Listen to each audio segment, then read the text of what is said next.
Ladies and gentlemen, this is an MMA bout held in the men's 145-pound featherweight division, brought to you by Elite Exteriors. Introducing first, fighting out of the blue corner. This warrior stands at 6 feet tall, weighing in 143 pounds. Fighting out of Waldwick, New Jersey, representing Team Atreus. Help me welcome 𝐀𝐻𝐿 𝐶𝐨𝐿𝐿.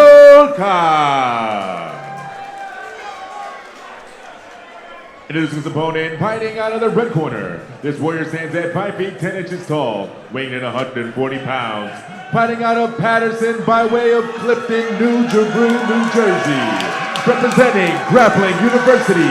Help me welcome Corey Ghostface Powell Jr. Highly touted is Corey Powell. And when the action begins, the third person inside the cage, your referee for this contest, Tommy Santana. Tommy Santana back in there for this featherweight scrap. Corey Powell said that this fight means a step up in competition, and with a win and a proper performance, he can be next for a title shot with Gavin Leith. Maxim Țăbulcă rushing across the cage. Powell reverses, James. Well, that kind of takedown defense is what you're going to need if you're going to fight Gavin Leith. Oh, Maxim Țăbulcă does bring Powell down to the mat briefly. We'll see if Ghostface can pop back up. Great scramble from Ghostface Powell.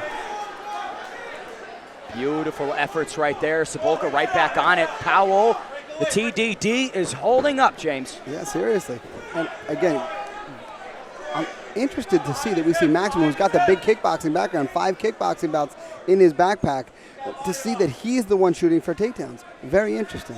Could be some mental games, right? Trying to give Corey Powell a look that he wasn't expecting and to throw off Ghostface, but with a supernatural disposition. It's going to take a lot more than that to get Corey Powell uncomfortable. Beautiful lateral drop by Ghostface. As you know, one of my favorites. Maxim Țăbulcă flat on his back. How does he find his way back to his feet? Well, I like the frames that he's using. He's just not using the frames to get back on his hips. Here we see Ghostface Powell, again, establishing mount, but Maxim doing a great job of being hard to hold. I like that tripod sweep attempt. Not necessarily going to get the guy on the ground, but definitely going to off-balance him, make him scramble, and give Maxim the space to do exactly what he did. Midway through round number 1, this has been a grappler's delight so far. There's Ghostface Powell with a kick upstairs. Țăbulcă felt like his last fight was an early stoppage. He is wasting no time trying to get ahead on the scorecards. Now, I like the way I see Powell grabbing with his chest, so to speak. See, as soon as you see a fighter stick their butt back on a takedown, they're not likely to get it. It's always said in wrestling, you don't grab with your arms, you grab at your chest. Right? You bring the thing to your body. Think about opening a tight jar. You don't push it away. You pull it close. I have other people open tight jars. My hands are too soft. I want to note that Corey Powell did notch 2 foot stomps. James, I know you love them. That I do. That I do. Excellent effort here by Țăbulcă.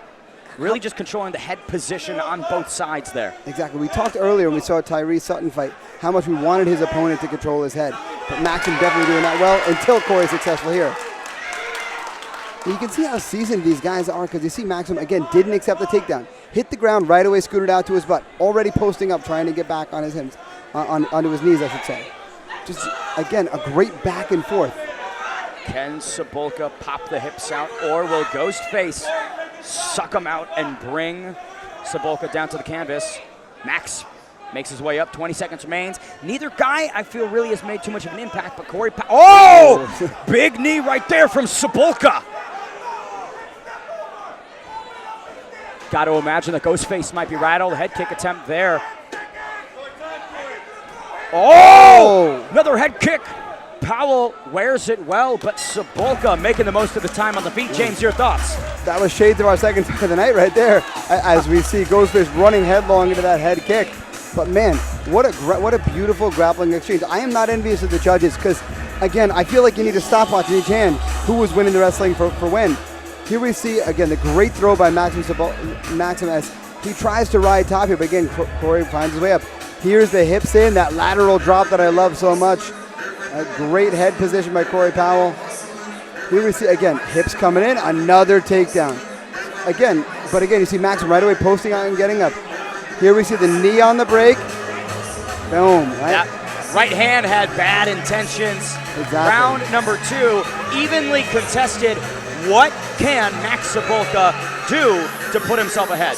Well, I'd love to see him striking a little more because he hasn't been super successful in his wrestling. So, okay, now let's get back to the striking. Right? Again, he's got those 5 kickboxing belts in his backpack. Might as well use them. Lean on that experience. Tommy Santana gets us ready for round number 2 between Powell and Cepolka. Ghostface looking to add another body to the graveyard. We'll see if he can get it done. I like the way we see Maxim using the feints on the outside, trying to keep his distance, keep this at a striking distance. Powell backing up Cepolka. Max throwing up that head kick once again. That is getting narrowly close, James. Exactly, but what I like is I see Corey he's unfazed, right? He sees this thing's coming his way, but gets right back to his pressure. Defends, right back to pressure. So now you've got Maxim kind of on his back foot there. It's when Maxim's able to come forward this way that he's been most successful, right? So now if you're Corey, you got to get back on the pressure. Oh. Great right hand there from Maxim. He is employing a lot of great fundamentals here, offensively and defensively. Corey Powell seems to maybe have a little bit more creativity at his disposal, but Cepolka just doing all the right things. Massive combination. Powell looking for the takedown. Can he get it? Exactly. Great work by Powell here to get back to the wrestling where he's in his most success. But Maxim not only fighting the hands, also giving Powell something to think about with the strikes in the clinch here. Great body lock. You see a lot of the crowd, here, along with Ghostface Powell. he's got a whole bunch of extra coaches here. Hometown support here in the Stereo Garden for Ghostface, but Max Cepolka really impressing greatly. There's another attempt upstairs. Exactly. This is where Maxim has been his most successful, at range. He's got to stay here and keep Corey on his back foot. 1 minute and 30 seconds remains. Seems like Cepolka is just gaining confidence and inching closer and closer to a potential fight-ending sequence. Excellent takedown defense, but Ghostface Powell just a monster at trying to get it to the canvas. Ooh, oh! That was close. Powell doesn't like that one. The body language of Ghostface Powell, not what you want to see. Maxim Cepolka trying to finish this one in the second round. Exactly. Powell, he was kind of blinking it out like he got poked in the eye, but he got hit in the eye, if anything. It was definitely a closed fist. Significant strikes bouncing off the skull of Ghostface, but he's still firing back, still has his wits about him. Can Cepolka find the finishing touches? Exactly. He needs distance, does Maxim Cepolka. He's got it. These are nice, but we gotta get the angle back. We gotta get back to distance, and that's where we're able to generate some oomph. Timely takedown by Corey Powell here. This is what he needs. Make Maxim have to work. Love the tenacity to just grit your teeth and push through all of those strikes on bottom. Some people might have been deterred and backed away, but Corey Powell knows what he needs to do. Final 10 seconds. This has been a big round for Max Cepolka, despite the final frames going to Corey. Exactly, and again, Max Cepolka doing what we want to see of someone who doesn't want to be taken down, getting up right away.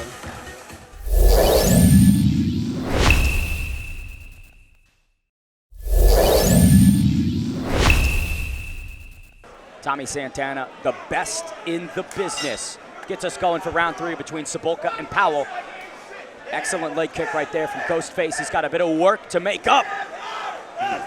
Big stings right there from Powell. Great. I love the strike to the entry. That's exactly what you need if you're Ghostface Powell. A Herculean framing by Max Cepolka to stay upright. Looked like he was doing a Tony Hawk underground skater move right there, James. Exactly. That looked like a little capoeira as he was coming our way there.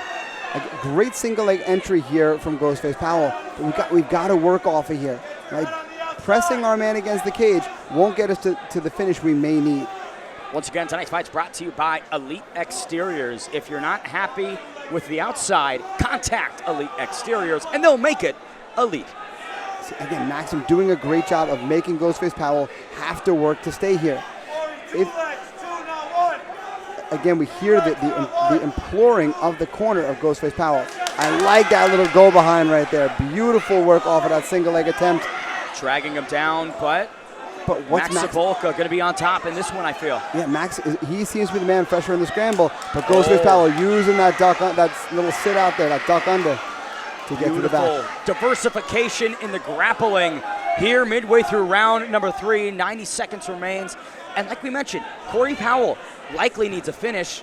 Not really getting too close to it, though. Yeah, see, this is too close of a fight, in my opinion, for you to think that just wrestling a guy for a round is going to win the fight. I don't think either guy could feel that comfortable. I think both guys have to be thinking they need a finish, because if you do that, you'll likely make a decisive enough bit of action here. But you see Maxim doing, in my opinion, the wrong thing, looking at our referee almost like, come on, are you going to break him off? Oh, wow. What a devilish slam from Ghostface Powell, grounding Max Cebulka. Final minute remains, and like you mentioned, you can't be too comfortable. And if I'm Max Cebulka, I got to get a bit more urgent. Exactly. Max Cebulka almost got a little relaxed against 𝐂𝐸, like he was trying to implore Tommy Santana to break them apart and get back to distance that way. But here, he's doing all the right things. He's got to be active off his back, throwing some triangle attempts here, trying to off-balance Ghostface Powell. But he's, in my opinion, both guys should be looking to close the show here, right? If you're Ghostface Powell, look to close the show. Final 30 seconds. Unsure what Max Cebulka is cooking up right here. Looks like it's an armbar attempt. Using it to just get out. Can Cebulka pop up? Beautiful reversal by Max Cebulka. Now trying to put a masterpiece together late in round number 3. Powell trying to survive. What a reversal of fortunes, James. Yeah, wow. Now again, if you're Cebulka, go for broke. Throw here. What's the worst thing that's going to happen? He's going to take you down again? He already took you down this round. Oh, great work by Max Cebulka here. I mean, Corey Powell with a tough stumble to the finish line, but a very strong round 3, all things considered. Interesting fight overall. James, your thoughts? I feel bad for the judges in this one because 50% of the fans are going home unhappy. That I know for sure. Take us through some of these replays of round number 3. Here we see, again, great getting under the butt and a big slam there from Corey Ghostface Powell. And here we see the posting, another head kick attempt from Maxim. Again, boom. I love the way Maxim's really going after his man there, feeling like we did that both fighters needed a finish to feel comfortable. You know, we talked about the body language and the defensive sort of instincts of Corey Powell. I just, again, have to say, I didn't love that moment where he gets up and he turns away as Max Cebulka's trying to position him for a head kick. Now, eyes on the opponent at all times, James. He managed to pull that off a couple of times. He did a few different times throughout the fight. So, you know, it worked for him, but not what I would teach my students for sure. Either way, great performance by both individuals. The 19-year-old Max Cebulka, our third and final fighter, born in 2003, represented himself well. Corey Ghostface Powell, the hometown hero. We'll see if he has done enough to capture the victory on the scorecards. We send it inside to Andrew Park to make this decision official.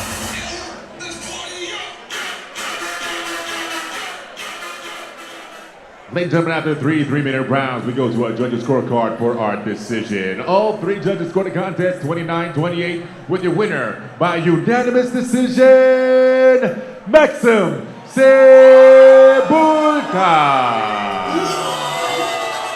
There you have it. Max Cebulka felt like his last fight was stopped too early, does all the right things, and gets the judges' decision. Felt like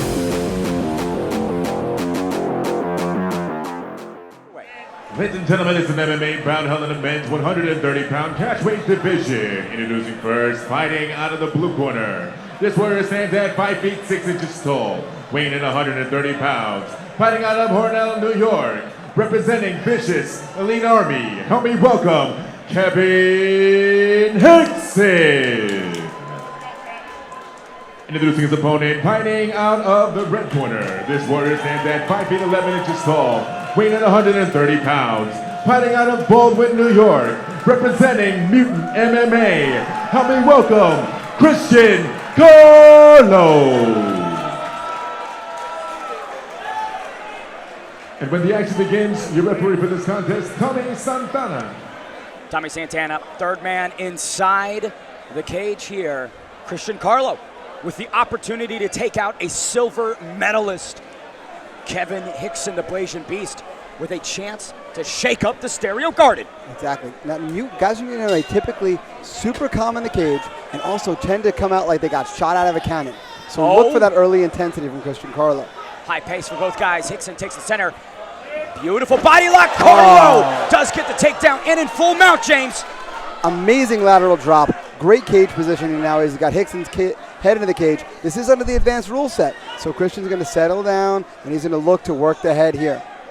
You can't have asked for better in the opening moments of your 𝐀𝐿. You're in as dominant a position as you can get, short of being on a man's back. But if you want to burn some clock and make sure that a guy with a great striking background can't strike you, that's the way. And wearing on the stomach, the body of 𝐂𝐿. I mean, that's going to start draining the stamina, James. Oh, exactly. And if you have to think about it, Kevin's got to be in a little bit of panic mode this entire time. He can't be resting at all, whereas Christian can just kind of ride out the little waves here.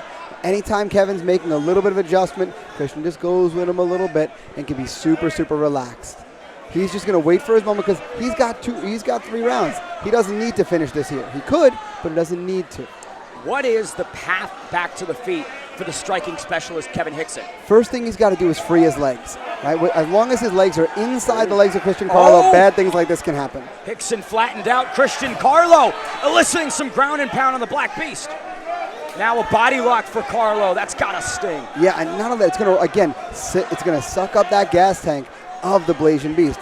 Even if Kevin survives this round, he's going to be that much worse for wear from having carried the weight and having dealt with that with the body triangle. Now, it's not on the best side, right? 𝐀𝐿 would prefer this on the top, but still squeezing on the torso. There, good catch by 𝐀𝐿. Noticing the body triangles on the wrong side, puts your legs in a little bit of danger.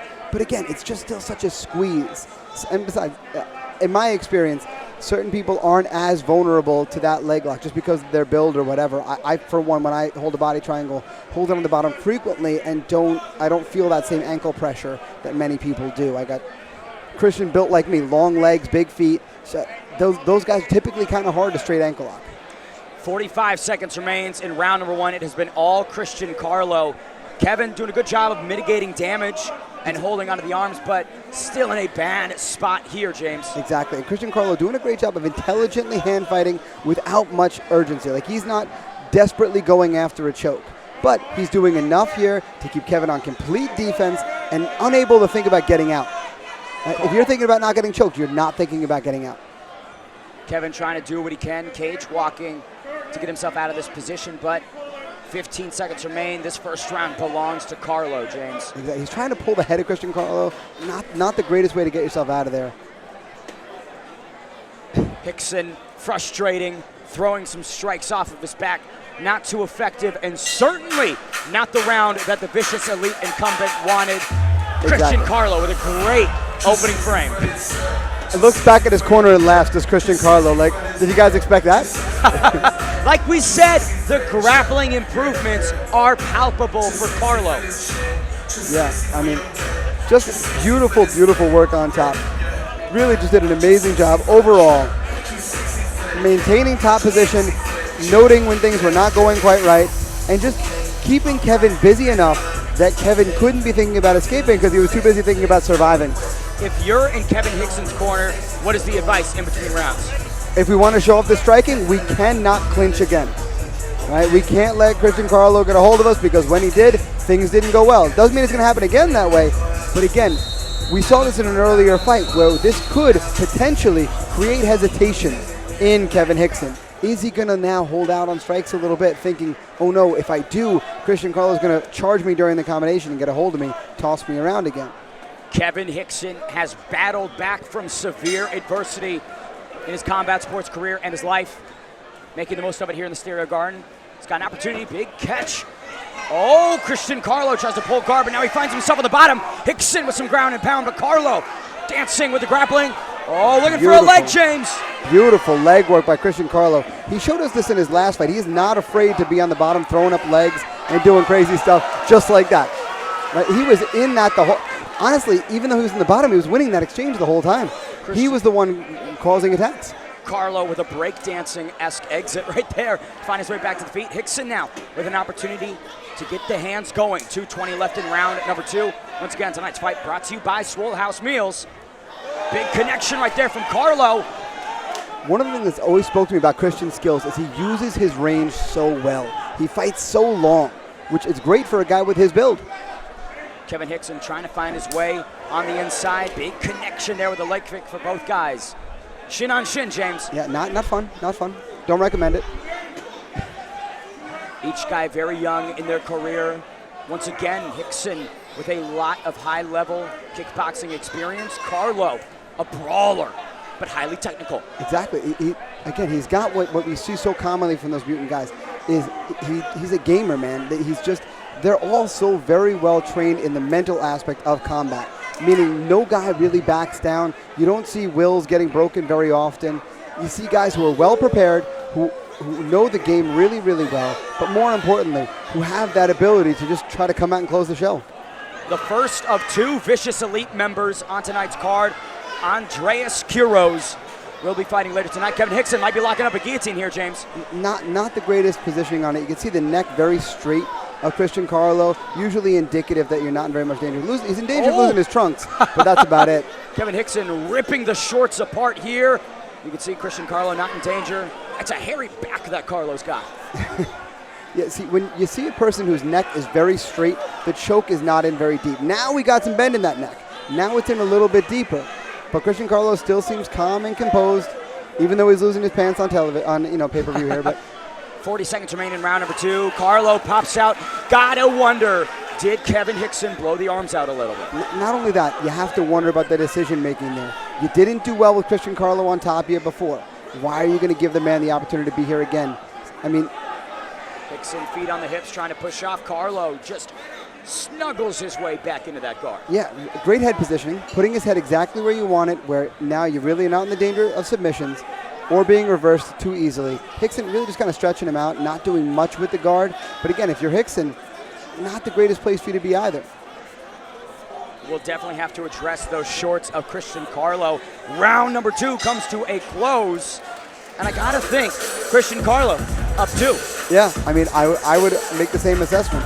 James, take us through the replay of round number 2. Here's some of the beautiful kicks we saw back and forth from both fighters. Christian Carlo using that range so well. See, that's why he's able to hit Kevin on the exit. As Kevin exits, there's more Christian Carlo arm to deal with. So Christian finds him right at the end of those punches. And again, we see the corner advice from Tango Sepe, from Professor X. I absolutely love it. There's a guy who knows all of his fighters and knows them all really, really well. You see, he doesn't speak to each of these fighters the same. That's a coach who knows his men. Christian Carlo was called the future at the weigh-ins by some of his training partners. When we asked him about why that is, he said, listen, I have a lot of talent, and tonight I want to get something flashy. He said he wants a big kick. He's got 1 round left to do it. And on the flip side, Kevin Hickson needs to show up. Exactly. He needs that distance where he can strike. But the striking exchanges have been very even. Hickson's having a hard time dealing with the reach and unpredictability of Christian Carlo. And Christian Carlo's not afraid of the ground. So because he's not afraid of the groundwork of Kevin Hickson, he can kind of open up and strike with a little bit of reckless abandon.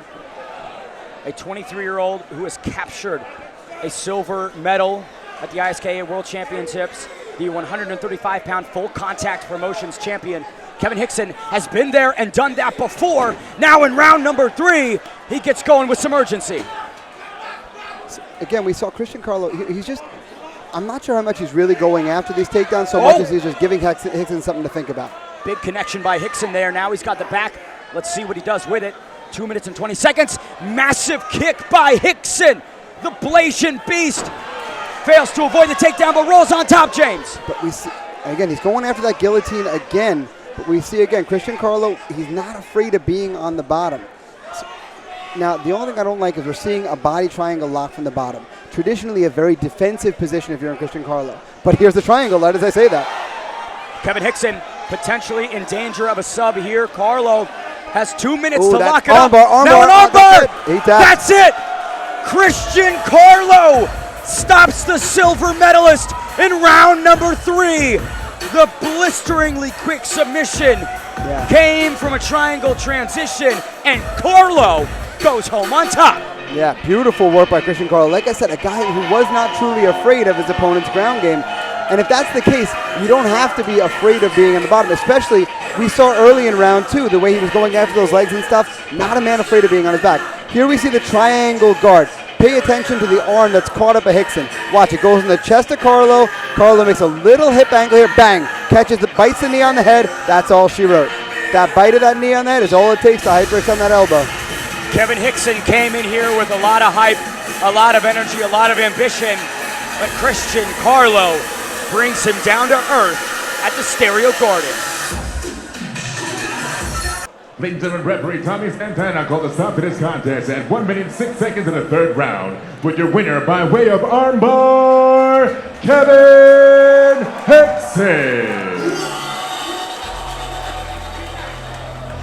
Andrew Park with a faux pas. Stumble there. Christian Carlo.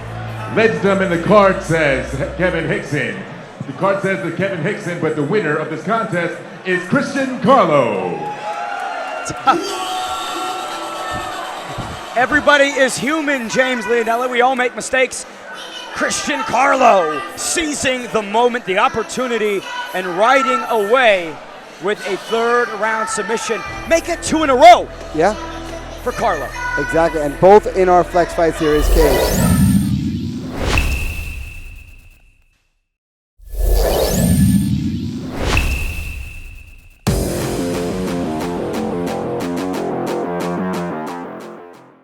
Ladies and gentlemen, this is an MMA bout held in the men's 135-pound bantamweight division. Brought to you by 𝐒𝐰𝐞𝐫 Realty and One More Rep Athletics and Fitness. Introducing first, fighting out of the blue corner. This warrior stands at 5 feet 8 inches tall, weighing in 135 pounds. Fighting out of Strong Island, Riverhead, New York. Representing Long Island MMA, help me welcome Justin Klein.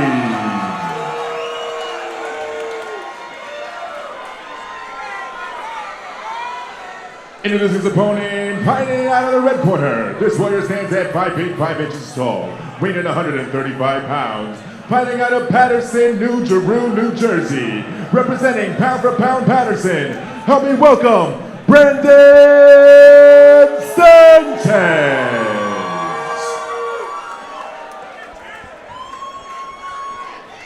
And when the action begins, your referee for this contest and your 3rd person inside the cage, Tommy Santana.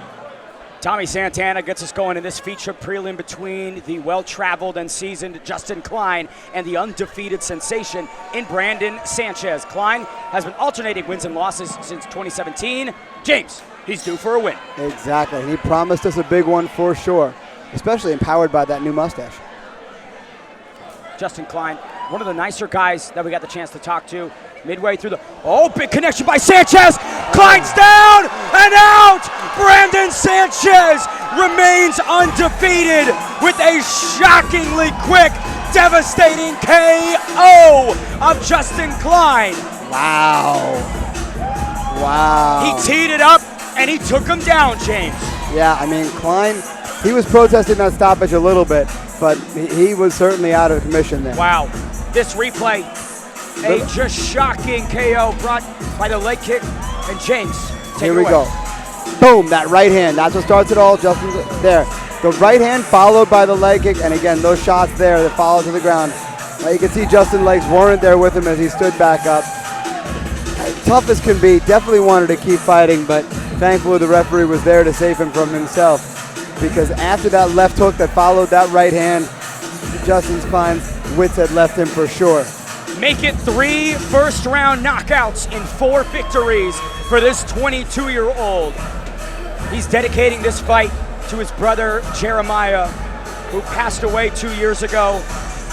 Brandon, rest assured, Jeremiah is absolutely proud of that unbelievable finish here tonight at Flex Fight Series 24. Exactly. We send it inside to Andrew Park to make that featured prelim result official.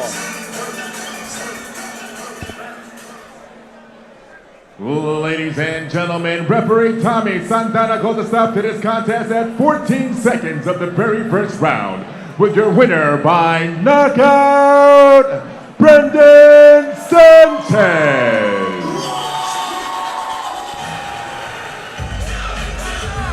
You could watch that clip so many times before you're done drinking a can of Sprite. That's how quick it was. Or more accurately, nerd focus, let's be honest, man. What a win here in our featured prelim for Brandon Sanchez, who's extending himself to 4-0. Listen, at one point in time, he was slated to compete against Nazar Dimes, the Prince of Palestine. I would be interested in running that fight. We're going to take a quick 20-minute intermission, and we'll be right back for the main card at Flex Fight Series 24 here in Patchogue, New York. Ladies and gentlemen, this is a title bout held in the kickboxing men's bantamweight division. Brought to you by Pure Raw Honey and Fat Boys Burrito. Introducing first, fighting out of the blue corner. This warrior stands at 5 feet 9 inches tall, weighing at 135 pounds. Fighting out of Queens, get the money, New York. Representing Striking 101, help me welcome Aaron Rockabrito.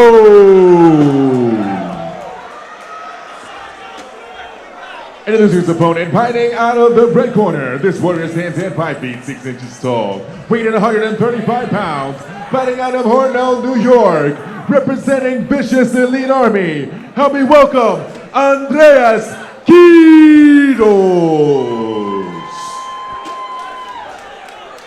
And when the action begins and the third person inside the cage for this title bout, Kenny the Joker Vasquez. Kenny the Joker Vasquez here for our first of two title fights. Andreas the Aztec Quiros and Aaron Rockabrito. Andreas, the former Full Contact Promotions interim 135-pound champion. He aims to claim hardware once more, but as mentioned, he's got a tough task on top of it. Already we're seeing the weird angles of Aaron Brito, right? He's not where most fighters normally are. He circles in funny directions. He throws funny things. One of the big things about Andreas Quiros is the combination striking. He chains together the punches and the kicks like the best of them. Good movement right there, but Brito getting the better of these exchanges through the first 30 seconds. Like I said, it's that weirdly dangerous that he described himself as. And it's an apt description. Andreas pursuing Brito across the cage like a pit bull, just not giving him an inch.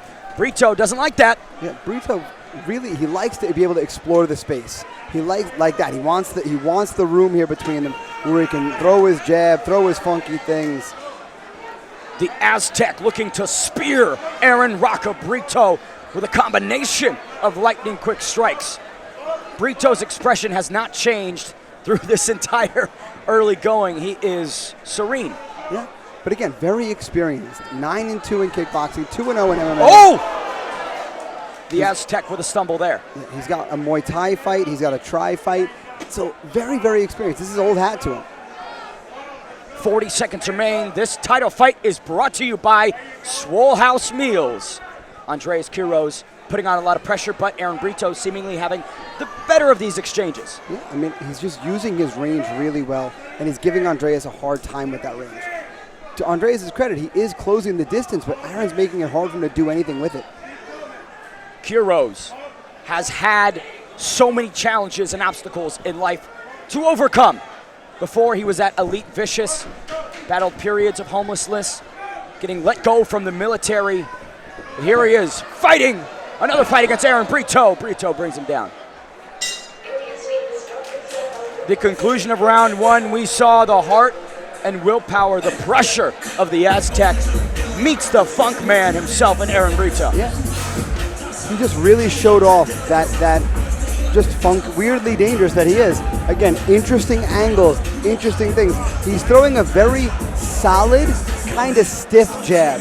In other words, he's not snapping it back. When you throw your jab, your lead hand, you want to think about the way that you snap a towel, out and back, a quick pop off of the target. Whereas Brito's meeting it almost like a lariat, just boom, straightening and stiffening that arm and kind of meeting Andreas as he comes in, trying to use that aggression against him to get that much more impact out of the jab, and it's been effective to this point. The Aztec pursuing Aaron Brito around the cage for every moment. What can Andreas Quiros do to stop the movement of Brito? Well, he's going to have to attack the legs, and he's going to have to move his head on the way in. Move your head, make it a harder target to find, and then let those hands go. Because he's got some power in his hands. He's just got to get close enough to land it. The Aztec, Raka, 𝐂𝐸 and 𝐒𝐷 meet in round number 2. You see, there's that long, stiff jab again. And Aaron put his head in a weird spot so you can't find it. Andreas fighting with a lot of aggression here, putting some serious mustard and ketchup on those strikes. 𝐒𝐷 has power of his own. Now, where 𝐒𝐷, what I've seen from his fights in the past, where he tends to do his most damage is body. He's very sneaky in the way he attacks the body. He gets you to run into a knee. He throws a body kick in a weird place in a combination that you don't see coming. 𝐒𝐷 pushing Andreas up against the cage. Spin there, nothing going. Andreas, pump fake into the pocket, still following. And Andreas, he's coming in with some big power. Aaron is using his reach so well that they either wind up all the way at the end of Aaron's reach or they wind up chest to chest where that power isn't effective. Every single exchange has been a car crash. 𝐒𝐷 lands upstairs. Raka racks him with that one. Exactly. I love the energy from Andreas, though. Exactly. Nothing is deterring him. Nothing is preventing him from coming forward and putting the pressure on. Exactly, and he's really, to his credit, he's really trying to press Aaron 𝐒𝐷. But Aaron's just so relaxed, moving calm back out to his distance, hitting him on the way in, or steering off of him. The Aztec slowing down a little bit. 30 seconds remain in round number 2. Could he be fading? Big land right there from 𝐂𝐸.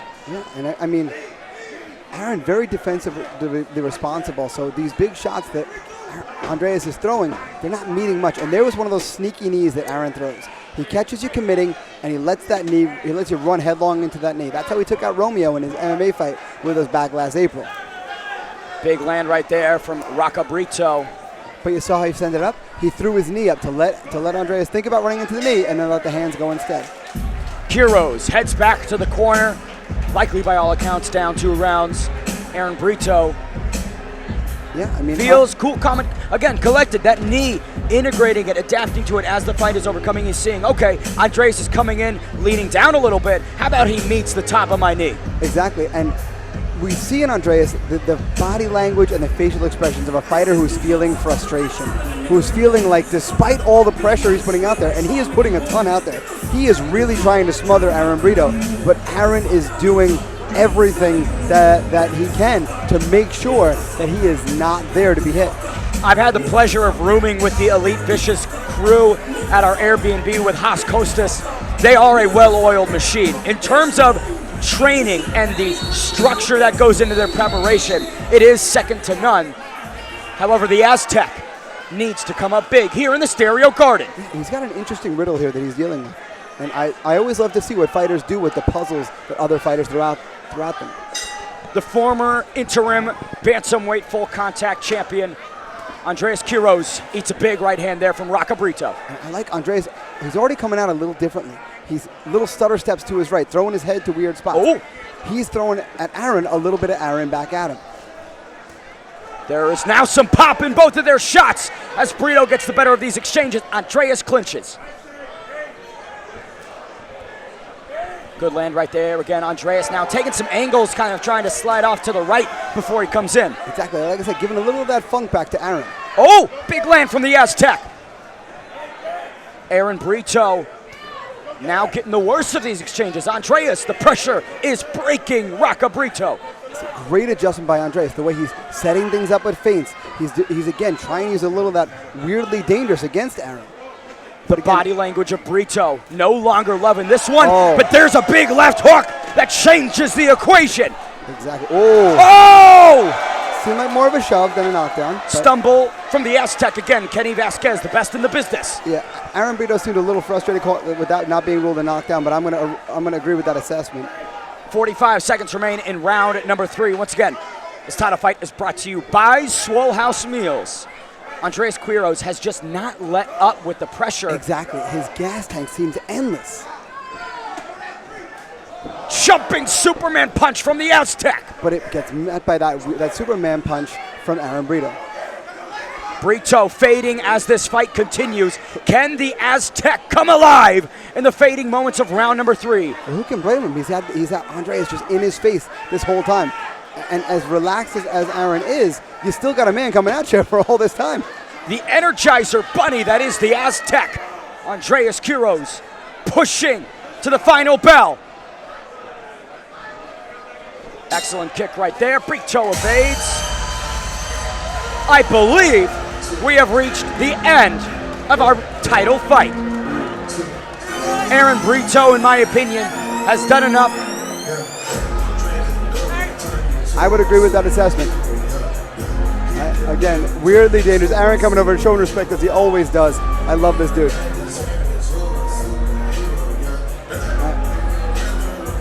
Again, right, you see there again that weirdly dangerous, the funky angles from Aaron Brito. And here we see again more of that steering, more of that bullfighter, that right. Some of the big swings to Aaron Brito and that body kick that sneaks in.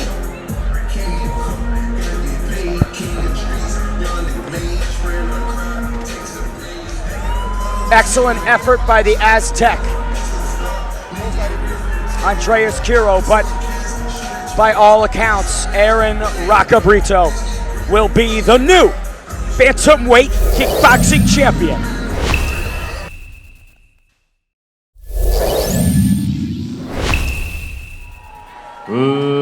Ladies and gentlemen, give it up for these two warriors.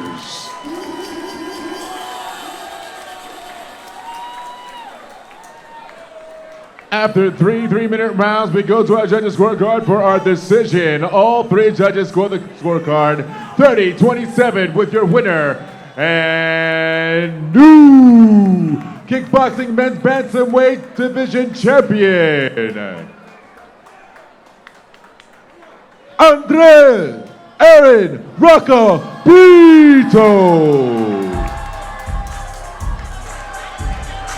Bit of a pump fake right there from Andrew Park.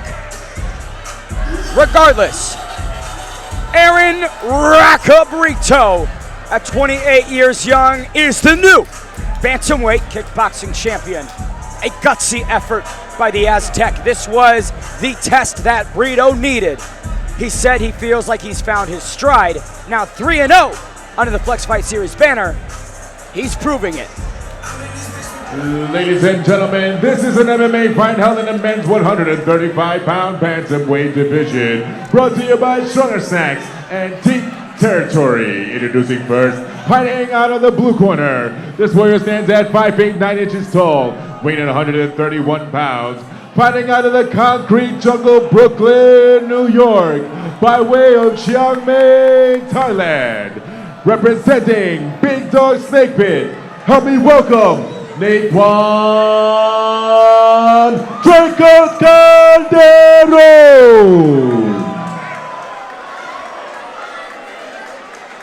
Introducing his opponent, fighting out of the red corner.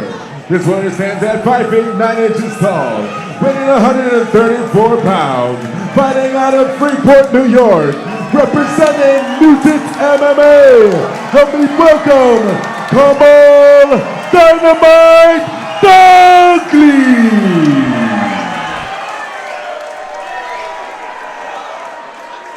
And when the action begins, your third person inside the cage, Tommy Santana. Tommy Santana getting this assignment here. I don't think the judges will be needed. During the introduction, 𝐂𝐿 Calderon was either unbelievably focused or very confused. Kamal Dynamite Dunkley playing to the hometown crowd. Here he is, Calderon and Dunkley. Calderon. Oh!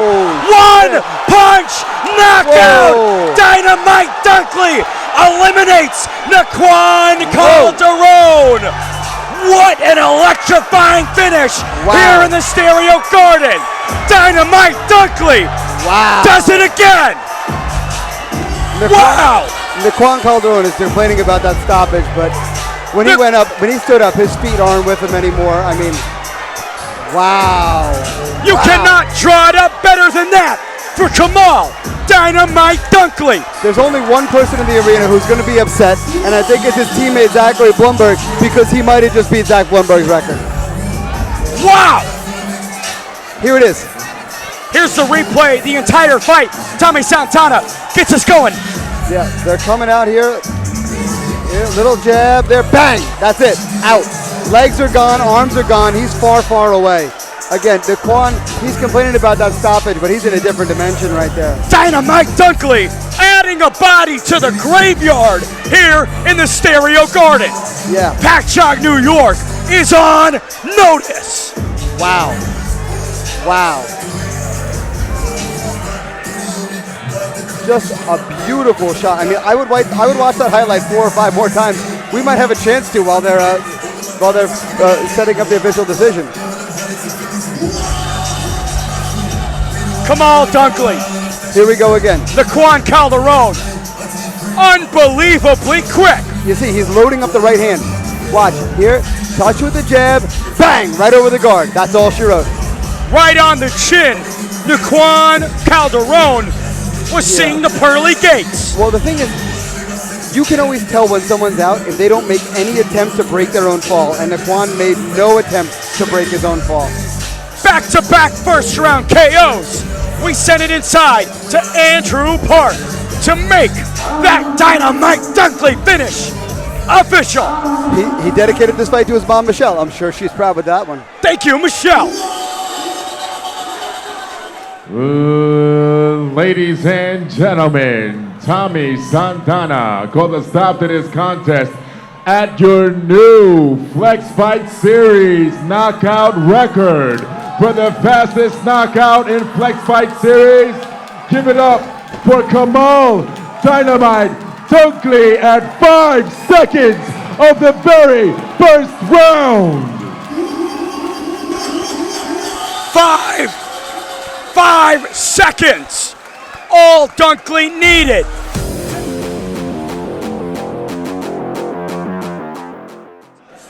Andrew Park gets us going. Ladies and gentlemen, this is an MMA bout held in the men's 135-pound bantamweight division, brought to you by 𝐀𝐿 and 𝐒𝐿. Introducing first, fighting out of the blue corner. This warrior stands at 5 feet 6 inches tall, weighing in 135 pounds, fighting out of Princeville, North Kakalaki, North Carolina, representing Team Bullock. Help me welcome Travis,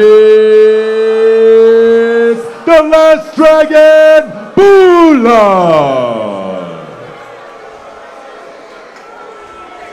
Introducing his opponent, fighting out of the red corner. This warrior stands at 5 feet 6 inches tall, weighing 135 pounds, fighting out of Bayonne, New Jersey, representing K-Dojo Warrior Tribe. Help me welcome Islam 𝐿-𝐂𝐨𝐦𝐿-𝐶𝐿.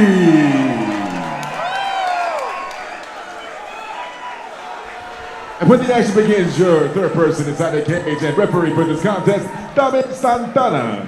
Tommy Santana gets us going for what will be a high-level contest between two well-tenured bantamweights. Can the Last Dragon change the tune of history, or will his jiu-jitsu get his hand raised in his backyard?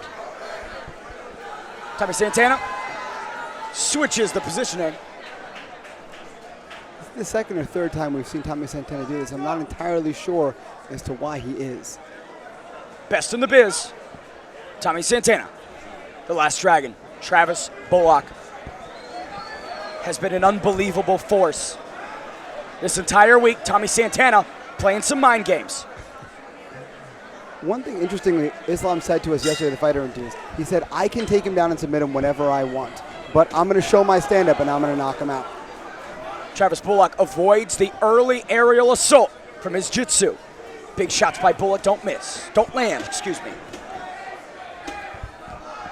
Bullock is a scrapper through and through. At his core, he is a fighter's fighter. Islam Algieri rolls into a sub here, James. He looks pretty deep on the head and arm positioning here, on the front headlock. I'm not quite sure what he's going for. Doesn't have solid position for an anaconda or a guillotine. Looks like he's going for the back, but Travis has stopped him.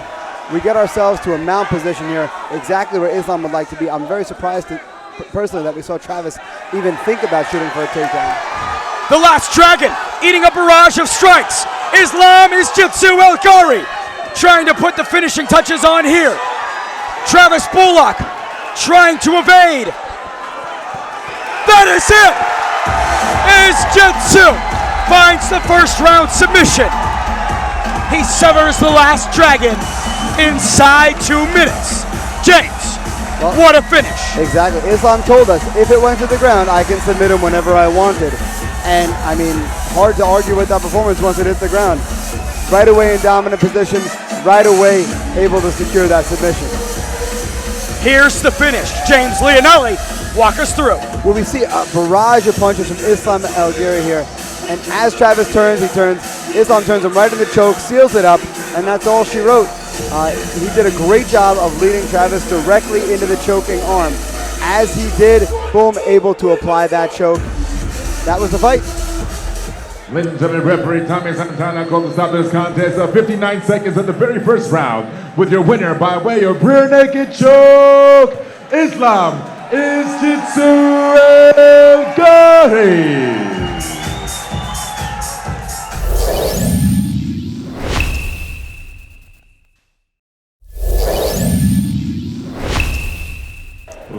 Ladies and gentlemen, this is a professional kickboxing match held in the men's 185-pound middleweight division. Brought to you by Super Scrap. Introducing first, fighting out of the blue corner. This warrior stands at 6 feet tall, weighing in 185 pounds. Fighting out of the concrete jungle, Brooklyn, New York. Representing Jamaica Boxing. Help me welcome Milton Volter. Introducing his opponent, fighting out of the red corner. This warrior stands at 5 feet 10 inches tall, also weighing in 185 pounds. Fighting out of Hempstead, Strong Island, New York. Representing OMMA, help me welcome Mackenzie, the Mad King Heaton. When the action begins for this professional kickboxing fight, the third person inside the cage and your referee, Kenny the Benny Vasquez. Kenny Vasquez gets this professional middleweight kickboxing assignment. I do not believe we will need the judges, James. No, I don't think we will either. Both of these gentlemen, a lot of bad blood, a lot of trash talking leading into the fight. Milton making some promises about what he would do after he knocks out Mackenzie. You can go to our social media page to hear more about that. He said he's going to hump him. I'll let you say that one back. Milton Volter aiming to remain undefeated. Mackenzie Heaton with a long-awaited pro debut. The Mad King eating some shots early, James. Now, again, this kind of phone booth is what Milton likes. Oh, Milton Volter backed up, seemingly potentially stunned, but he's got his wits about him. In his amateur kickboxing bout that he had with us, this is what we saw from Milton. He likes to be chest to chest and just winging hooks in there. Big shot there. Volter with a strike. Heaton stumbling, the legs buckled, James. Oh, but man, we see Mackenzie, he is definitely giving it back. Seems to have his wits back about him. The Mad King leveraging his decades of experience against a Cyclops in Milton Volter. Volter eating strikes here, James. Man, oh man, the chins on both of these guys. Oh! Mackenzie Heaton, his eyes rolling back in his head. Yeah, I'm not sure what kept Mackenzie up on his feet right there. I think it might have been Milton Volter. The Mad King's reign potentially coming to an end. 2 minutes remain in round one. Volter connects again. The Mad King backed up to the cage, James. And it's funny, Mackenzie, as soon as his butt hits the cage, he kind of like looks around like, oh, I can't believe I let that happen again. Heaton trying to survive. 90 seconds remain. Milton Volter has been a freight train of offense tonight. Once again, tonight's fight's brought to you by Schoolhouse Meals. How much more? How much more can the Mad King take, James? Again, it's seemingly frustration from Mackenzie. Another shot leaves the Mad King stumbling. Volter wants to put the nail in the coffin. But Volter just really not cognizant of his distance. He really, if he wants to generate power, he needs to be able to extend his arms and turn his hips. That chest to chest just isn't helping. 1 minute remains. Can Volter finish the Mad King? Good shots by Mackenzie in. Yeah. Close, here he is working on the clinch, James. The tide is seemingly turned all of a sudden. I'm not sure what snuck through that took the wind out of the sails of Milton Voltaire, but we really seem to be seeing a big change in the guard here. I'm not really sure what happened. Voltaire might have punched himself out. The Mad King, though, stumbling. Sometimes it's just that, I hit him with everything I have, and he's still here. What's going on? Sometimes that frustration happens. The Mad King fighting on fumes. The legs seem to be gone. They are made of rubber. 𝐀𝐭�𝐶 fighting on instinct, fighting on fumes. But Milton Voltaire wants to extinguish the fire. Yeah, fight on he does, though. He's still in this fight. His body might not be cooperating the way that he wants, but he's definitely still in this fight. 𝐀𝐭�𝐶 makes his way tentatively across the cage. If you're his corner, James, what do?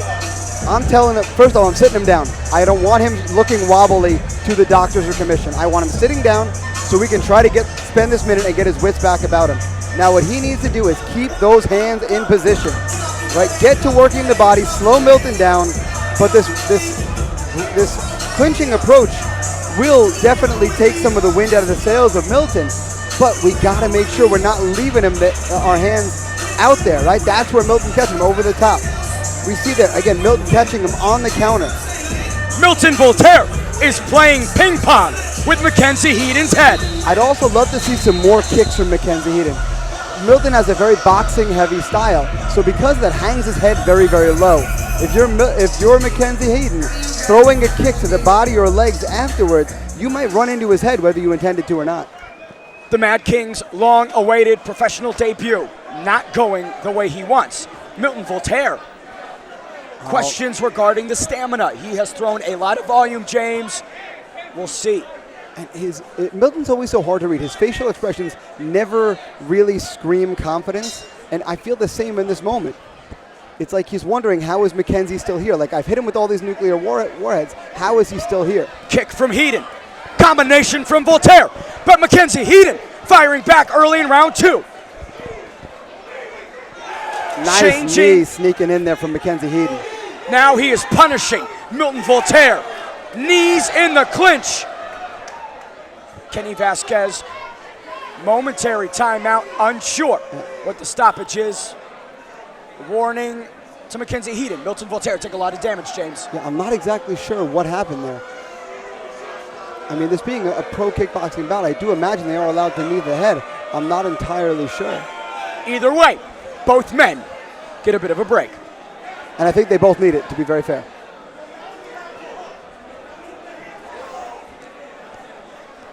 Milton, violent, Voltaire, 𝐀𝐭�𝐶 the Mad King 𝐒𝐰𝐞. A collision course is set. That is this fight in a nutshell. It's collision course. I'd love to see those hands of 𝐒𝐰𝐞 a little higher as he's entering into the danger zone here. Combinations by the Mad King. Voltaire trying to enter. Here comes the Mad King. Voltaire swinging for the fences. James feels like he's lost his range. Yeah, I'm not really sure what's changed for Milton, but something has. I'm not sure if he got hurt to the body or something. Oh, the tide is turning. Milton Voltaire seems like his defense is weakening. The Mad King trying to put Milton Voltaire away. And again, we see, we're back to this knee range, and I'm not sure what Kenny warned them before, if they're not allowed to knee the head or not, but Milton looks like he's digging deep to try to find gas here. The momentum has swung, unbelievably so. The Mad King is dancing on the grave of Milton Voltaire. Now, I'd love to see 𝐀𝐭�𝐶 get back to the body. If he can land something, he landed a couple real good shots to the body in the clinch. Stumbly is the Mad King. I'm wondering if he hurt his leg, because we know his wits are bad about him just based on the way he's fighting. So it's not as though he's got the rubber legs, but then again, who knows how hurt he is still, you know? Milton Voltaire, his body language is the exact opposite as it was in round number 1. Exactly. Big land upstairs for the Mad King, 𝐀𝐭�𝐶. See, now that was more of what I wanted to see from 𝐀𝐭�𝐶. Throw to the head, but then hit the body. Because Milton seems to be digging for gas here. Final minute of round number 2. The Mad King is turning it up. Milton Voltaire eating all of these shots. Milton just doesn't go anywhere. He you're hitting him with all this stuff, and he's just still right there, right in your face. The durability of Milton Voltaire certainly tested. He is made of titanium. Yeah, and I got to give credit to Kenny Vasquez because Milton's still kind of in there, even though he's eating all these shots. Oh! Milton Voltaire! Standing 8 count after swallowing a lot of damage. I'm not sure how much of that was the damage and how much of it was just sheer exhaustion. The confidence has left the body language of Milton Voltaire, that's for sure. He shook that off as though to say, like, no, I don't want any more. But who knows? Oh, that is it! Milton Voltaire stopped in round number 2. The reign of the Mad King continues here in the Stereo Garden. 𝐀𝐭𝐶 heated by knockout. Unbelievable. A comeback for the ages. James, take us through it. Here we go. Again, just this clinch work wearing on Milton. And again, here, little angles out, throwing these knees, just smashing up those arms. Here we see some of the finishing sequence. More the knees into the arms, right? These strikes to the head.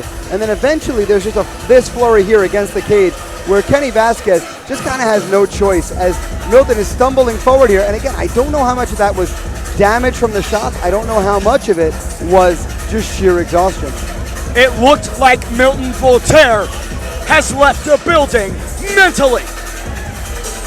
Either way, it will go down as a victory in the professional debut of the Mad King, Mackenzie Heaton. Ladies and gentlemen, referee Kenny Vasquez going to stop this contest at 2 minutes and 51 seconds of the second round. With your winner by TKO, Mackenzie, the Mad King, Heaton.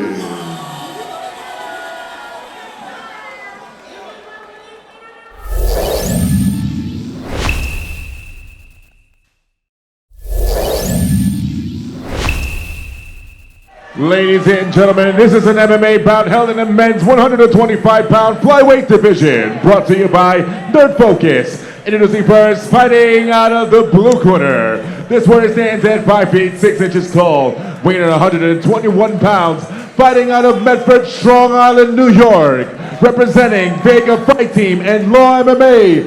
Help me welcome Anthony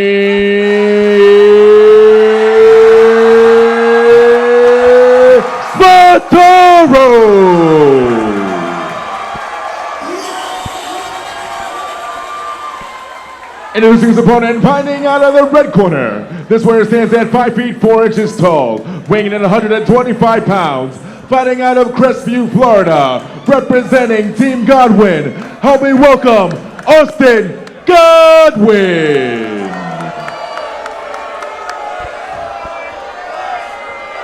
And when the action begins, the third person inside the cage and your referee for this contest, Tommy Santana. Tommy Santana enters the assignment for the people's main event. Spataro, Godwin, the ultimate opportunity for the underdog. Can he find the upset in the Stereo Garden? This crowd is electric right now, man, like vibrating, cheering for Anthony Spataro Jr. Here we go. Spataro lands early. Godwin, the scrapper, going for the hips. Spataro, as strong as ever, James. Yeah, both gentlemen with a great wrestling pedigree. So this one, again, a really interesting match. Oh, rear naked choke looks to be in. Can Austin survive? Spataro trying to lock it up. That is it. That's it. Spataro Jr. submits Austin Godwin. A rear naked choke here in the Stereo Garden. Austin Godwin came in, stepped up to the plate, earned the respect of every single individual in this building. But the night belongs to the still undefeated Spataro Jr., James Leonelli. Here we see already, he's got the one hook and crosses the ankles to get a little more body behind it, throws some strikes at the head there to get Austin to pick up the chin, and that's all she wrote. As soon as that happened, bam, that's a wrap. Man, this guy does not get paid by the hour. Anthony Spataro Jr. continues to remind everybody why he is the elite talent he is. A prospect as bright as the sun itself, Spataro Jr., and still undefeated. However, James Leonelli, I must mention Austin Godwin always deserves a place here at the Flex Fight Series Octagon. Exactly. Taking on a hammer like Anthony Spataro Jr. on 2 days' notice is incredible. The heart of that man cannot be denied. I got to get in there to have a word with him. There are billions of people in the world. Only one of them stepped up against Spataro Jr. His name is Austin the Scrapper Godwin. We send it inside to Andrew Park to make this first round submission official. Ladies and gentlemen, before I read our decision, please give it up for our warrior, Austin Godwin, who took this fight in less than 24 hours notice. Ladies and gentlemen, give it up for Austin Godwin. He is fresh off a fight for us in Tampa 3 to 4 weeks ago. Austin Godwin is a true definition of an MMA warrior. Give it up for Austin Godwin. Ladies and gentlemen, referee Tommy Santana calls a stop to this contest at 24 seconds of the very first round with your winner by RNC, Anthony Spataro.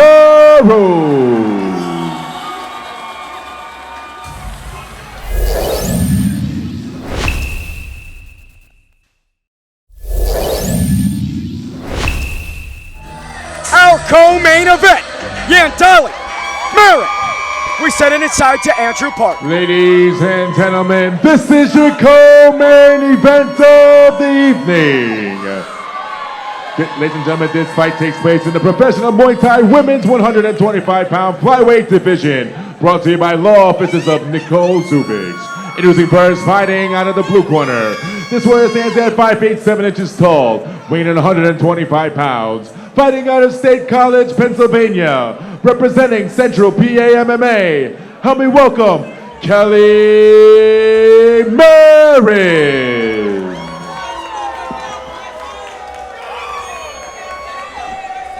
Introducing her opponent, fighting out of the red corner. This warrior stands at 5 feet 8 inches tall, weighing in 125 pounds. Fighting out of Smithtown, Strong Island, New York. Representing the Long Island MMA. Help me welcome Chrissy the Doll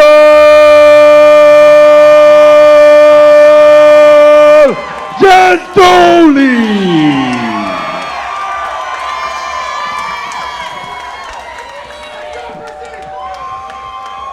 Your referee for this professional Muay Thai fight, Kenny the Pterodactyl Vasquez.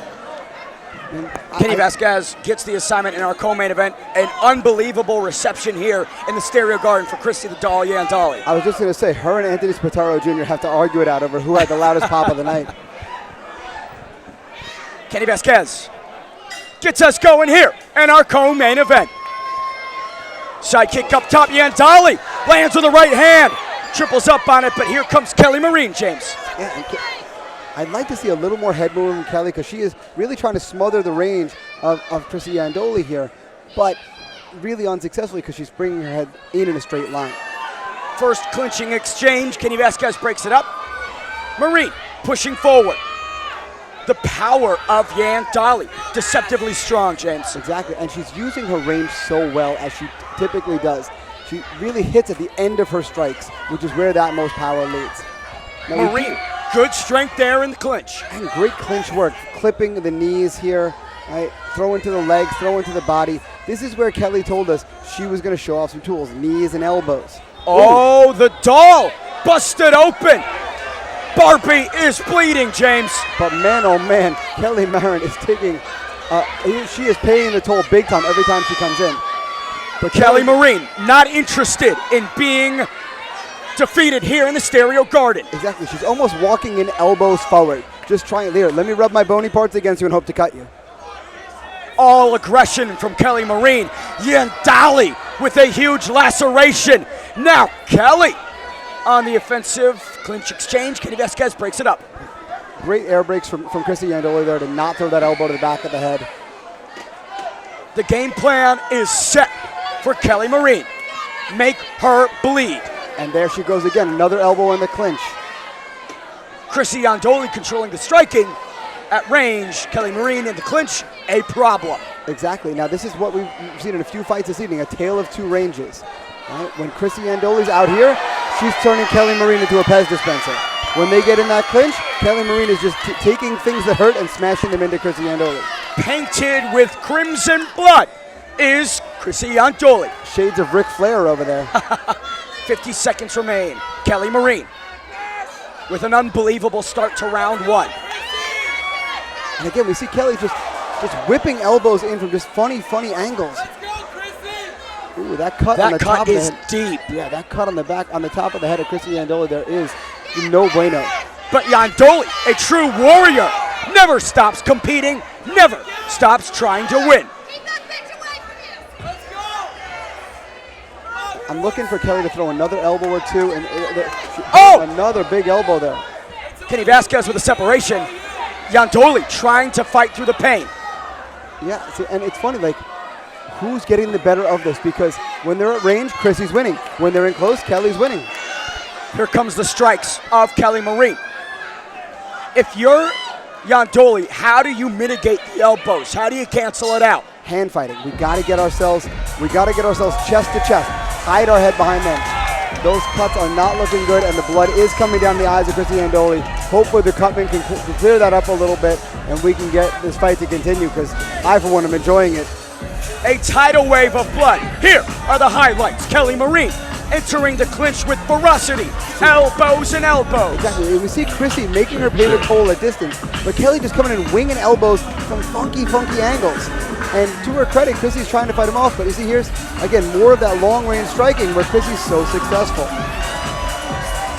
𝐀𝐿 Iandoli. Oh, the fight is over. Oh, Our man. co-main event. A doctor stoppage. A massive upset, you can see. That cut is as deep as it can possibly be. The Stereo Garden has been silenced. Wow, that cut is horrible. Man, oh, and there's another one in the hairline. Oh my gosh, that stinks. It represents why Muay Thai is so dangerous. Those elbows are lethal, and Kelly Marine used that tool to the best of her ability, gets it done by way of doctor stoppage. And like I said, she really just kind of kept closing the distance, almost elbows forward, right? Like the old episode of The Simpsons, I'm just gonna walk out of the room like this, and if you happen to get hit, that's not on me. Same idea here, running into the clinch, sticking elbows out, winging elbows over the top, spinning elbows, and they did their job. They drew the cut that drew the end of this fight. Kelly Marine moving later this month. This was her last fight with this camp. Nothing was going to stop her from getting her hand raised. Obviously, the Stereo Garden is upset with the result, but again, Attention, Flex Fights, Cage Crew. Cage Crew inside the cage to clean the cage. Cage Crew, Flex Fights, Cage Crew. Please, attention to the cage. Cage Crew, please come to the cage and clear this match. Thank you.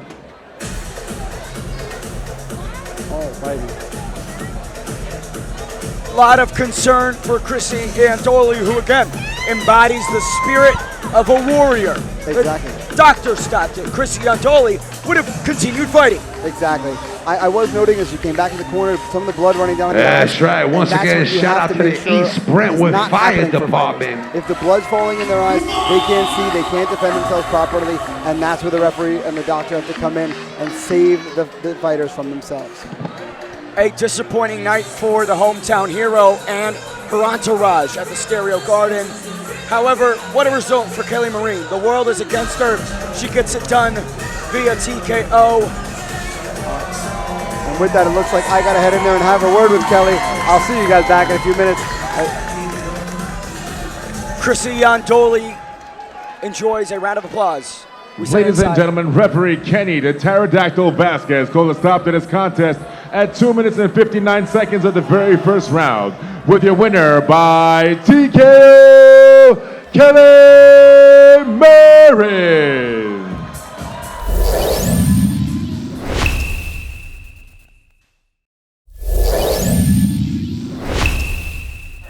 Ready to make his way inside the cage, meanwhile, Wally.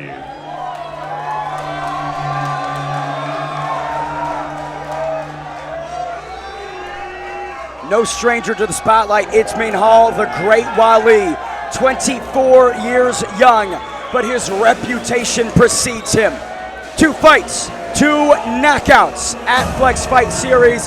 He is described as a technical juggernaut, representing Hicksville by way of Tanzania. You can hear the stereo garden coming alive for 𝐀𝐻𝐭 Wally. One of the most popular fighters we had in a debut fight when he walked out for his debut. Signs, shirts, chants throughout the entire arena, and nothing has changed now. You can see exactly there in the background, one of those signs. So the Long Island MMA faithful still here, ready to show great support for this man. Beautiful fundamentals every time we've seen him fight.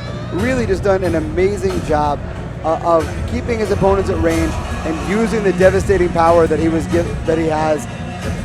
Again, uses his range well, sets things up really nicely.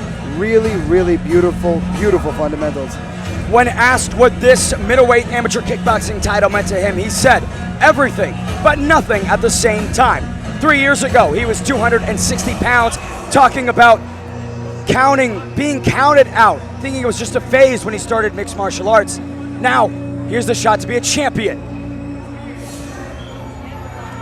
Talking about his last time out, a first-round stoppage of Josh Jones, 64 seconds, James Leonelli. Your thoughts? Man, again, he showed more of what we knew from his first fight. Beautiful fundamentals, using his range so well, and devastating power, right? He does have a tough test in front of him here in the rangier Ruel Purge, because where 𝐀𝐻𝐭 has done his best work is at range, but that's where Ruel also does his best work. So I'll be interested to see how these two styles clash, because again, like I said before, this fight, from the moment I saw it announced, has great fight written all over it. 𝐀𝐻𝐭 Wally enters the Flex Fight Series cage for the 3rd time, the highest stakes of this young man's career. Can he capture the title and end Ruel Purge? Ready to make his way inside the cage, Ruel Purge.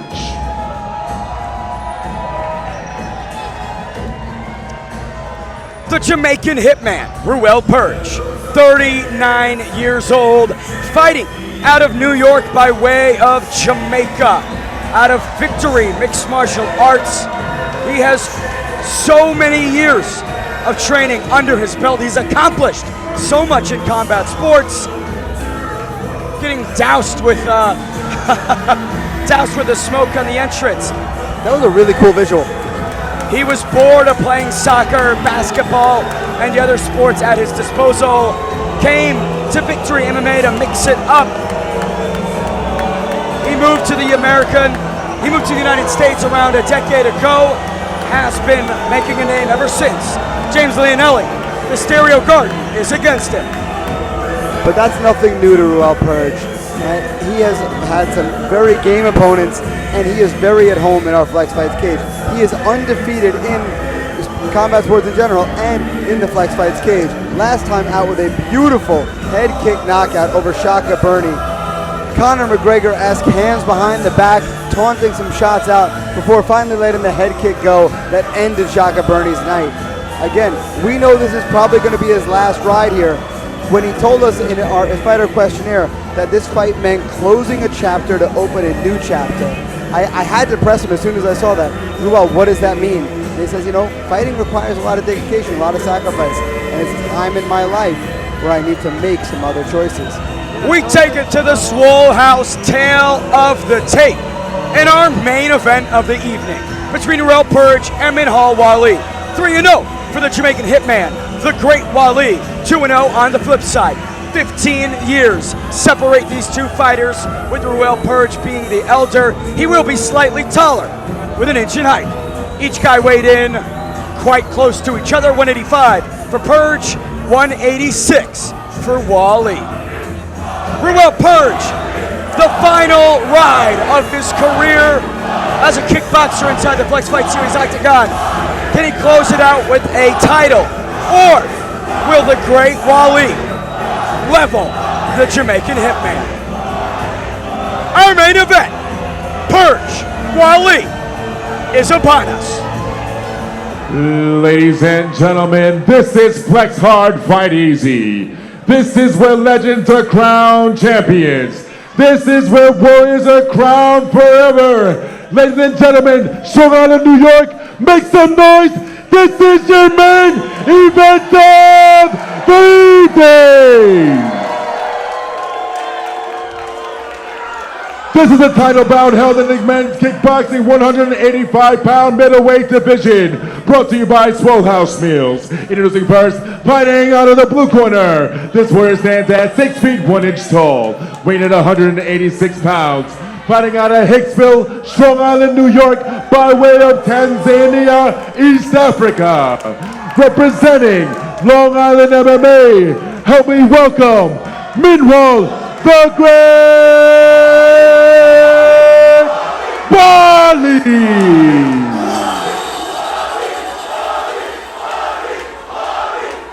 Introducing his opponent, fighting out of the red corner. This one stands at 6 feet 2 inches tall, weighing at 185 pounds. Fighting out of B Wood, Strong Island, Brentwood, New York. Representing Victory MMA, help me welcome Will Purge.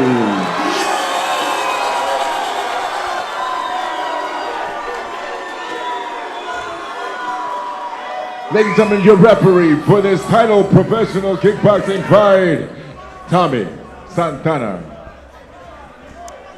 Belt is on the line. Tommy Santana gets to officiate this main event between the Jamaican hitman Ruel Purge and the highly touted Minwal the Great Wally. One thing Ruel tells us every time he fights, welcome to the annual Purge. Good respect shown. Energy is in the air at the Stereo Garden. Can Wally collect a belt early in his career, or can Ruel Purge end with a bang? Here we go. Leg kicks by Purge, goes upstairs, James. See, and those kicks come from that great soccer background. I played a lot of soccer myself as a kid, and that's why my leg kicks have always been so devastating, because it's the same motion. High flying is Ruel Purge. He is chopping up that lead leg of Minwal Wally. Lightning fast for 39. But Minwal Wally is so defensively responsible. He's so beautifully technical. But there's really, aside from the leg kick there isn't much coming through. Those leg kicks will add up as this fight progresses. Oh, Ruel Purge briefly stumbled. Minwal Wally, Purge clinching. I think Purge hurt his right leg. In one of those kicks, I think he hurt his foot or his shin a little bit. 1 minute, 10 seconds remaining. Round number one, this main event, brought to you by Swole House Meals. More kicks by Purge. Yeah, sometimes you throw a kick, you hit something hard, and you get a little pins and needles in your foot, and that's kind of what I see from the body language of Purge. A lot of activity from the 39-year-old. Minwal Wally now unloaded with some strikes. The Jamaican hitman with a stumble. He's pointing at something on the ground. Maybe he's feeling like it's a little slippery over there, but again, I think it may just be that right leg's a little pins and needly. 40 seconds remain. Purge, more active. Minwal clearly has some power in those punches. Trying to gauge the distance. There's a right cross. Yeah, they're both such rangy fighters, and they both use it so well. So it really comes down to that last like half inch. Big connection by Purge. Final 15 seconds. Minwal the Great Wally, slower start than usual. He's got a tough task in front of him. Wants to make no mistakes, Ruel Purge. Exactly. You really can't, because Ruel Purge is a powerful, powerful man. And that little gap that you give him might be all that he needs. End to round one. Good separation there. Got to imagine that the Jamaican hitman added that one to the books. A lot of leg kicks, a lot of body work, more activity for the 39-year-old. Yeah, definitely the busier fighter for sure. Not like we're going to have a highlight reel crazy from that round, but again, we see big leg kicks landed, and those hurt. Those hurt a lot. And when you're a powerful man like Minwal Wally, where you want to plant on that lead leg and let your hands go, it's pretty hard to do that when you keep getting your leg smashed like that. Accumulative damage is the name of the game for the Jamaican Hitman. We shall see how the Long Island MMA sensation, the technical juggernaut, 𝐿 Wally responds. He has shown up until this point. He has had an answer for every occasion. Will that ring true? Tommy Santana gets us going for round number 2 in our main event. Yeah, this is certainly a step up in competition for both men. Both men, this is definitely the toughest man they've seen across from them in this octagon for both men. So it's interesting to see how this kind of clash of styles happens, because both of these guys are kind of, I don't want to say used to, but they've had opponents they were a little more able to walk through. Both undefeated. Purge 3-0, Wally 2-0. Purge colliding into the pocket. Down goes Wally, bit of a stumble and slip. Yep. Legs just kind of got caught up there, no big thing. James Leonelli, your thoughts on the body language of both men? Well, Minal's got some wide open eyes, but that's very typical of him. Oh, that one looked like it slipped a little low of the equator there. Tommy Santana, the best in the business. Well, giving Purge some time. Here's how you know it landed. Even 𝐿 Wally backed out like, oops, sorry. Yep. When that happens, that's the telltale of, oop, yep, that was cup that I felt, not leg. Purge back on the assault downstairs. The leg kicks adding up now to the body. Purge, diversified attack. Upstairs he goes. Again, he said head kick KO was the prediction. Well, again, the way he's working the legs and body is exactly what you do when you got a powerful man like 𝐿 Wally in front of you. You chip away at that gas tank. You just keep forcing him. You take away his ability to really put his oomph down into his shots. 1 minute remains in round number 2. The lead leg of Wally. Butcher. Yeah, we can see that the red just line right across it. We can see Purge very accurate because there's only one line. Big cross right there. Ruel Purge styling on the youngster. Yeah, really doing a beautiful job of either being all the way out or all the way in. He seems to be winning the range battle at the moment. Of course, anything could happen, but... Big kick right there from Purge. Now to the body. Ruel like Purge I showing like that feint right there. that he wants to end with a victory and a bang in the Stereo Garden. Woo! 𝐿 Wally exchanged some leather there. Man, oh man, that was beautiful. Beautiful defensive responsibility from both men. The Stereo Garden urging on the hometown hero, 𝐿 Wally.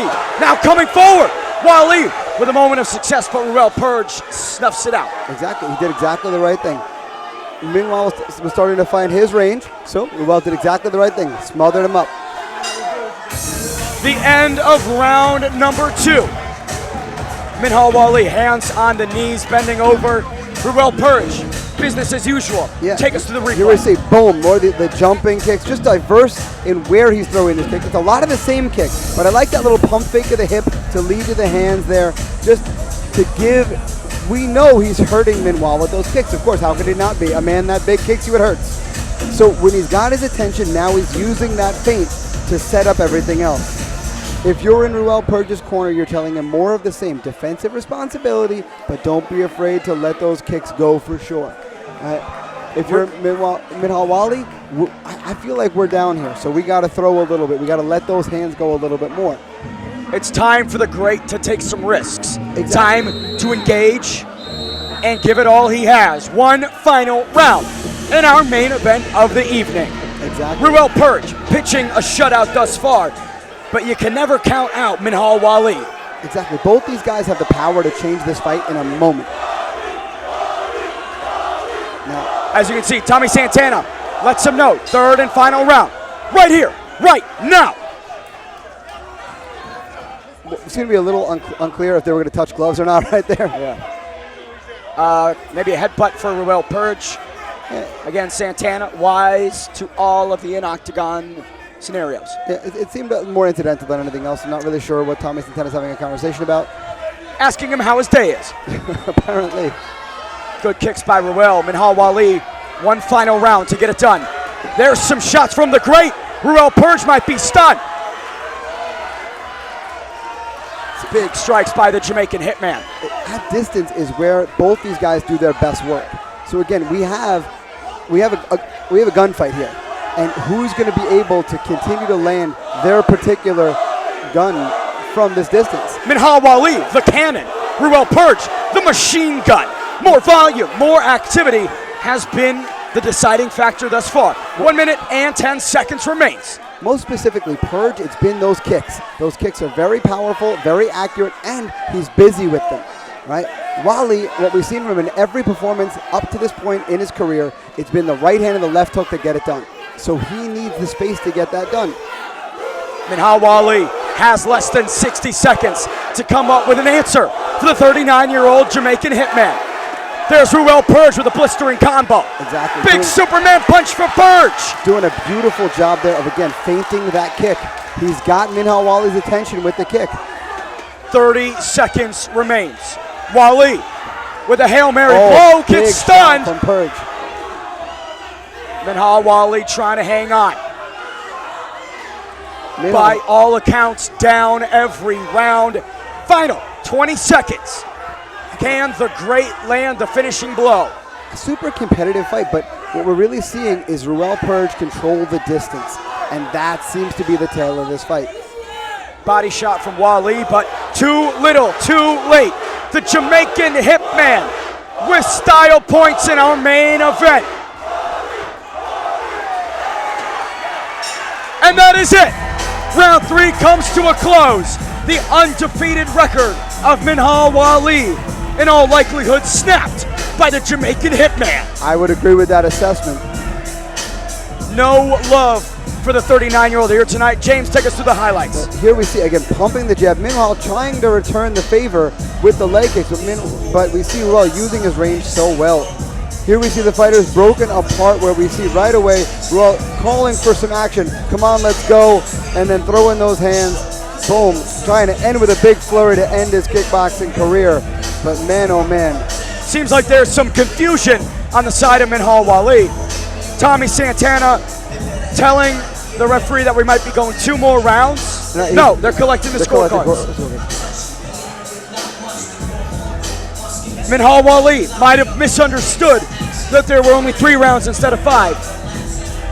Either way, it's a learning opportunity. Exactly, exactly. No matter what, both men will be better for this.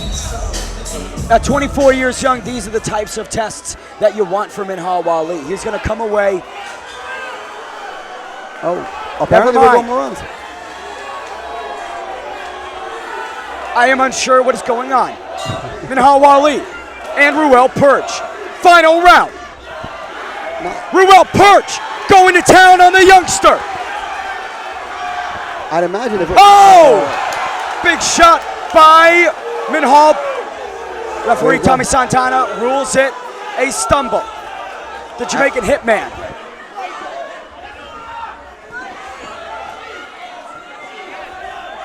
Ruel Purge working on the inside, but this is right where Minhal Wali wants to be.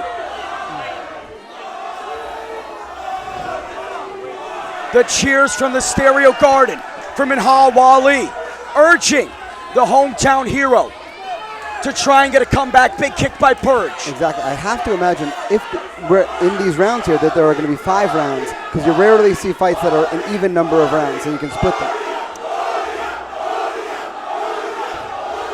But you can see the look in the eyes of Minhal Wali. It's what we've come to expect. He always kind of has that, for lack of a better word, almost surprised look in his eyes. Like, you know, what do I need to do here?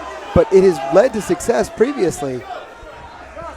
Ruel Purge has not stopped the assault yet. Wali lands with a good strike, though. See, and again, that's where Minhal does his best work. At the end of that right hand, especially followed by the left hook. Can the Great Wali get the combinations going? Both men seem to be digging into some reserves here. I'm not really sure. Well, if somebody thought it was 3 rounds, having to go 2 more on 0 notice could be a problem. We'll definitely have to take it up with the commission afterwards and see. Either way, Minhal Wali with an opportunity. Oh, Ruel Purge lands. Minhal Wali did not like that one. For future reference, nobody likes getting punched, just so you know. Depends on who you ask. That is the end of round number 4. Let's see if they do a 5th. Seems like they are. Minhal Wali sits down on the stool. James, the replays. Here we see, again, more of this clinch work. There's that big shot that was ruled a knockdown. I agree with that assessment. just kind of pushed down there. There's the big right hand that Minhwa landed, but there's the big counter from Ruel Purge. Anytime Minhwa Wally has a moment of success, Ruel Purge kind of shoves it back in his face, literally and figuratively. How do you stop the tsunami that is the Jamaican Hitman? How can Minhwa Wally turn this around?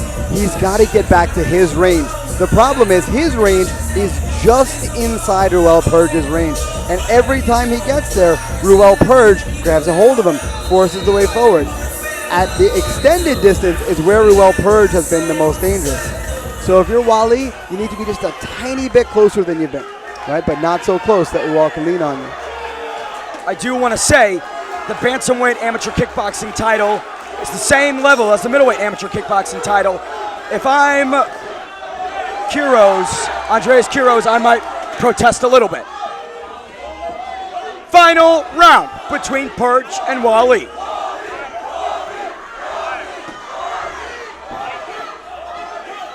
Ruel Purge with an absolute masterclass so far. Can the 24-year-old dig deep and find the finish? Exactly. He's got to avoid this. He's got to find the middle. Oh! Big shot from Wally there. The great Wally with a connection. But then Ruel Purge answers. Normally when he hits a guy with a shot like that, they're not there anymore. Ruel Purge displaying championship level durability. Big shots by Purge. And again, the crowd trying to chant Wally back into this fight. The Stereo Garden can get as loud as they want, but the only man that can change this outcome is Minhwa the Great Wally. And up to this point, he's had no answers. Exactly. He's got to find that middle distance. He's got to make some angles here. He's got to turn the corner off of Ruel Purge and not be there to get clinched up. But separation from Santana. Minhwa absolutely exhausted. Big connection in the middle. Yeah, his body language does not speak of a man who's got the gas to make the adjustments he needs to. Because in my estimation, he needs the one-hitter quitter. He needs to stop Ruel Purge to win this fight. Big shots by Purge once again. There's a kick to the body. Going high. This is an exhausting pace that Purge is setting. Absolutely. I'm tired just watching these guys. Head kick whiffs right there. Follow-up shots connect. And again, Wally just can't seem to make that angular step that he needs to. The fifth and final round comes to a close. In all likelihood, the Jamaican hitman Ruel Purge snaps the streak of Minhwa Wally. What a performance. Absolutely counted out, but showed up big when it mattered. Exactly.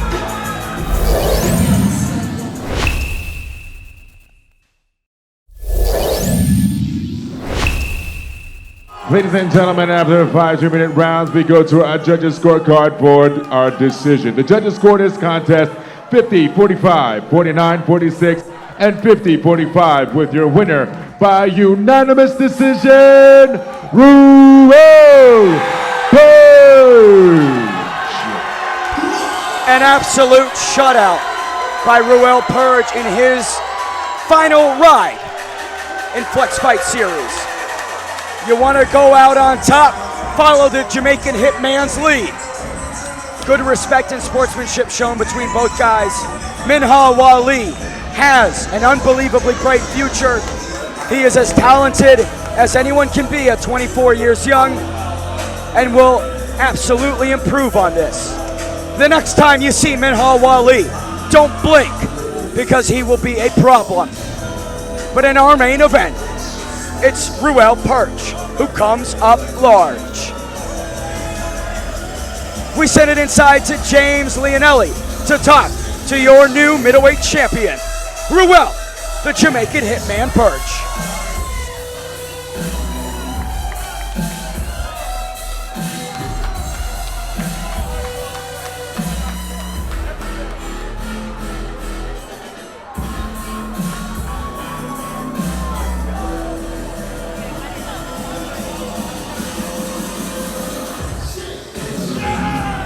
Ladies and gentlemen, I am here with your winner and new middleweight kickboxing champion, the Jamaican hitman, 𝐒𝐻 Purge. Champ, tell us how you're feeling.